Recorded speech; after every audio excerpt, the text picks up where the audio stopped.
Confidence interval क्या होता है? तो जैसे कि हम इंटरवल एस्टिमेशन निकालते हैं जिसमें हमारा पॉपुलेशन पैरामीटर लाई करता है, तो अब इसकी क्या प्रोबेबिलिटी है, कितना हम कॉन्फिडेंट हैं कि पॉपुलेशन पैरामीटर उस इंटरवल में लाई करता ही करता है। सो उसके लिए हम क्या यूज़ करते हैं? Confidence interval. ठीक है, कितने कॉन्फिडेंट हैं हम उस इंटरवल एस्टिमेशन में कि आपका पॉपुलेशन पैरामीटर लाई करता है। तो confidence interval estimation is an interval of values that is computed from sample data that is likely to contain the true population parameter. So जब हम confidence interval यूज़ करते हैं तो हम कहते हैं कि 95% confidence interval या फिर 99% कॉन्फिडेंस इंटरवल। सो इसका मतलब क्या हुआ? जो यहाँ पे 95% है या फिर 99% है, ये एक तरीके की प्रोबेबिलिटी है कि हम कह रहे हैं कि 95% ऑफ द टाइम जो ट्रू पॉपुलेशन पैरामीटर है वो इंटरवल एस्टिमेट में लाई करता है। ओके, जो भी इंटरवल हमने प्रोवाइड किया है। और 99% का क्या मतलब हुआ कि 99% ऑफ द टाइम आपका जो ट्रू पॉपुलेशन पैरामीटर है वो लाई करता है आपके एक्चुअल इंटरवल एस्टिमेशन में। 95% को 99% को आप या तो प्रोबेबिलिटी कह लो या फिर कह लो confidence coefficient. So these are nothing but the confidence coefficient.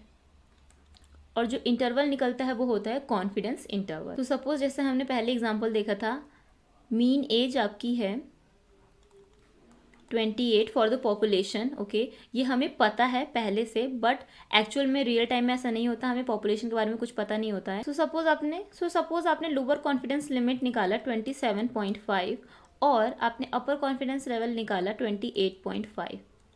ठीक है, सो ये आपका इंटरवल हो जाता है और इसके बीच में आपका लाई करता है एक्चुअल पैरामीटर। सो सपोज आपके पास 100 सैम्पल्स हैं। ओके, सो उस 100 सैम्पल्स का आप इंटरवल एस्टिमेट निकालते हो फॉर द पॉपुलेशन मीन। ठीक है, तो आपका सैम्पल मीन निकल जाता है, 100 सैम्पल मीन निकल जाता है जो कि आपका इंटरवल्स में आता है। ठीक है, अब उसमें से आप देखते हो कि जो आपका एक्चुअल पॉपुलेशन पैरामीटर है वो सिर्फ 95 सैम्पल्स में लाई करता है और जो 5 रिमेनिंग सैम्पल हैं उनके जो एस्टिमेशन निकले हैं उसमें आपका जो एक्चुअल पैरामीटर है वो लाई नहीं करता। तब वहाँ पे 95% कॉन्फिडेंस इंटरवल आता है कि हम 95% श्योर हैं कि इसी इंटरवल में आपका जो पॉपुलेशन पैरामीटर है वो लाई करता है। इसी तरीके से हम कॉन्फिडेंस इंटरवल के टर्म्स को समझते हैं। तो इसके कंसेप्ट को क्लियर करना बहुत ही ज़्यादा इंपॉर्टेंट है और मैंने इसको बहुत ही ईजी वे में आपको समझा दिया है कि कॉन्फिडेंस इंटरवल एक्चुअल में होता क्या है, क्यों हम कहते हैं कि 95% कॉन्फिडेंस इंटरवल या फिर 99% कॉन्फिडेंस इंटरवल। जो हम कॉन्फिडेंस कोफिशिएंट चूज़ कर रहे हैं ये डिपेंड करता है कि आपका यूज़ केस कैसा है। जैसे कि अगर हम 99% कॉन्फिडेंस इंटरवल निकालना है तो वो मेडिकल वाले फील्ड में ज़्यादा होता है क्योंकि वहाँ पे हम 1% एरर चांस ही ले सकते हैं, उससे ज़्यादा हम अफोर्ड नहीं कर सकते क्योंकि वहाँ पे पेशेंट्स की लाइफ का डिसीजन होता है। ओके, सो वहाँ पे 99% कॉन्फिडेंस इंटरवल ज़्यादा होता है मेडिकल डोमेन में। अगर आपका कोई और डोमेन है तो हम वहाँ पे 95%, 96% इस टाइप के कुछ परसेंट वैल्यू रख सकते हैं। सो this is the formula for confidence interval. इसमें हम क्या करते हैं कि पहले पॉइंट एस्टिमेट निकालते हैं। ठीक है, जो भी पॉइंट एस्टिमेट आ रहा है उसके बाद हम उसमें लोअर और अपर लिमिट लगा देते हैं जो कि होता है margin of error. Margin of error कैसे कैलकुलेट करते हैं? Margin of error it's equal to critical value multiplied by standard error of a particular statistic. Statistics यहाँ पे पैरामीटर से मतलब है, स्टैटिस्टिक्स मतलब जो आपका जो सैंपल का स्टैटिस्टिक्स होता है। Okay, so particular statistics. अब इसको आप या तो क्रिटिकल वैल्यू कह लो या फिर कॉन्फिडेंस लेवल।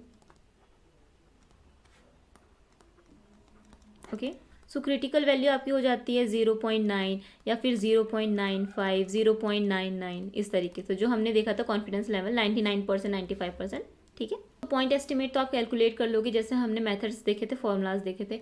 अब मार्जिन ऑफ एरर को कैलकुलेट करना है तो आपको किस तरीके से कैलकुलेट करना होगा? मार्जिन ऑफ एरर आपका डिपेंड करता है डिग्री ऑफ कॉन्फिडेंस पे, जैसे कि हमने देखा था 95%, 99%। तो जो ये standard error of particular statistics है इसका क्या फॉर्मूला होता है? Population standard deviation upon under root sample size. Okay, तो जैसे कि आप यहाँ पे फिगर देख रहे हो ये एक नॉर्मल डिस्ट्रीब्यूशन का फिगर है जैसा हमने देखा था प्रोबेबिलिटी डिस्ट्रीब्यूशन में। तो आपको यहाँ पे अल्फा बाई 2 वैल्यू दिख रही है, अल्फा बाई 2, और यहाँ पे आपको अल्फा बाई 2। तो यहाँ पे आपको आ जाता है an equation for the 1 minus alpha into 100% confidence interval on a mean is given by x bar क्या है आपका पॉइंट एस्टिमेट है, प्लस माइनस ये आपका है margin of error. So this is the margin of error. तो ये यहाँ पे क्या आ जाता है z अल्फा बाई 2, जैसा कि हमने यहाँ पे देखा था क्रिटिकल वैल्यू, तो ये क्या है क्रिटिकल वैल्यू है। और फिर आपका आ जाता है पॉपुलेशन स्टैंडर्ड डेविएशन, जैसे हमने पॉपुलेशन पैरामीटर में देखा था, इसको सिग्मा से रिप्रेजेंट करते हैं, divided by under root of sample size. Okay, so whatever the sample size is आप यहाँ पे पुट करो और आपको यहाँ पे आपका मिल जाएगा कॉन्फिडेंस इंटरवल। सो अगर आप अल्फा लेते हो, अल्फा को आप सिग्निफिकेंस वैल्यू भी कह सकते हो, सिग्निफिकेंस। जब हम पी वैल्यू देखेंगे तब आपको पता चलेगा कि सिग्निफिकेंस वैल्यू क्या होता है, या सिग्निफिकेंस लेवल आप कह सकते हो।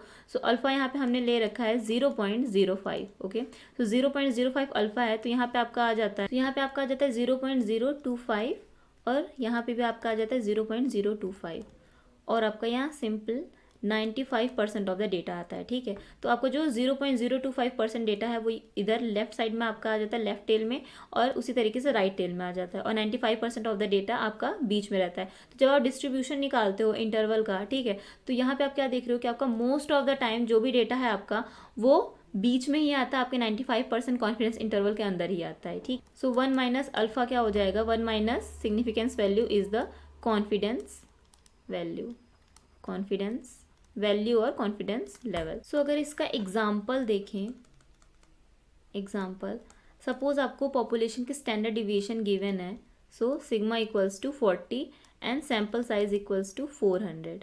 ओके, और आपको दे रखा है 95% कॉन्फिडेंस इंटरवल निकालना है। सो मार्जिन ऑफ एरर किस तरीके से आप कैलकुलेट करोगे, सबसे पहले तो आपका आ जाता है क्रिटिकल वैल्यू। तो क्रिटिकल वैल्यू यहाँ पे क्या हो जाएगी, आपको क्रिटिकल वैल्यू जो है आपको जी टेबल और टी टेबल में से मिल जाता है। ठीक है, तो यहाँ पे जी टेबल का यूज़ करके जब आप क्रिटिकल वैल्यू निकालोगे 95 का, 0.95 का, तो आपको मिलता है 1.96 और मल्टीप्लाइड बाई आपका क्या आ जाता है 40 divided by under root sample size. So result आपका आ जाएगा 3.92। So this is the margin of error for the particular interval. तो ये तीन काफ़ी ज़्यादा कॉमन है, ज़्यादातर यूज़ होता है, और 95% तो हर जगह यूज़ होता है। सो आप इसको याद भी कर सकते हो या फिर टेबल में भी देख सकते हो। टेबल से देखने से अच्छा है कि याद कर लो, क्योंकि ज़्यादातर आप 95%, 98% और 99% ही यूज़ करने वाले हो। एक और बहुत ज़्यादा इंपॉर्टेंट पॉइंट है, जब भी आप कॉन्फिडेंस इंटरवल निकालते हो तो जो सैम्पल साइज आप लेते हो वो हमेशा 30 से बड़ा होना चाहिए। ठीक, सो जब n आपका 30 से बड़ा होता है तो वो जो डिस्ट्रीब्यूशन फॉलो करेगा वो आपका होता है z डिस्ट्रीब्यूशन, और अगर आपका n लेस देन 30 है तो वो फॉलो करेगा t डिस्ट्रीब्यूशन। तो z डिस्ट्रीब्यूशन हमने देख लिया है, इसके बाद हम देखेंगे t डिस्ट्रीब्यूशन, या फिर आप कह सकते हो स्टूडेंट्स t डिस्ट्रीब्यूशन क्या होता है। ठीक है, तो जब भी आपका सैम्पल साइज 30 से लेस देन होता है तब हम वहाँ पे यूज़ करते हैं जो डिस्ट्रीब्यूशन, वो होता है t distribution. So statistics for data analysis and data science, जितने भी इंपॉर्टेंट टॉपिक्स हैं जो भी मैंने इस वीडियो में कवर किया है उन सब पे मैंने एक डिटेल नोट्स बनाया है।